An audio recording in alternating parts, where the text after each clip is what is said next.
All right, welcome in everybody. This is a video on how to simplify algebraic expressions. So we're going to start on the left here with this deep one.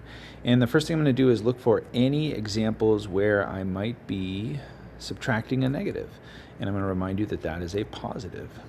The other thing I'm going to point out right here is that in front of this parentheses, a lot of people think that's 3, but I want you to think of it as -3. So then that way, when we're distributing -3 times x, and -3 times +5, that will be important. All right, here we go. Let us head to the beginning of this.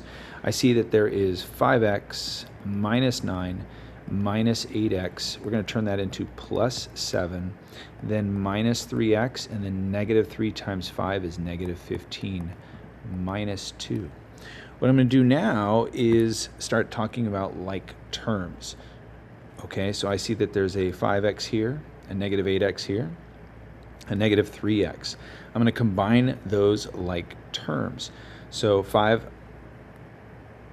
minus 8 minus 3, I think of that as total of -11 negatives and 5 positives.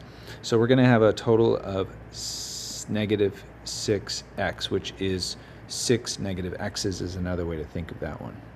The next like term that I'm going to talk about is the numbers. So like -9, +7, and -15, and -2. So you'll notice I'm just classifying these as positive or negative. Okay, so I'm going to go off to the side. I have 9 negatives, I have 15 negatives, and I have 2 negatives, and I only have 7 positives. So I'm going to think about how many total negatives do I have. I have negative, what is that, 26 negatives, and then I have 7 positives. So I'm going to say that I now have a total of 19 negatives. All right. Off to the mastery one, this one off to the right, we can do a similar treatment. The only difference, though, is that there are exponents on some terms, and so that's a different set of like terms we want to pay attention to. So here we go. Let's see if we can simplify anything. These are all like, there's no distributive property except for, I guess, if you want to say this -2 is being multiplied by that 3x, that would turn into -6x. So what I'm going to do is go ahead and treat this the same way. I'm going to identify like terms, and when I do that, I am going to start with the x squared terms. So I have 7 negative x squareds and 10 positive x squareds. That turns into 3 positive x squareds.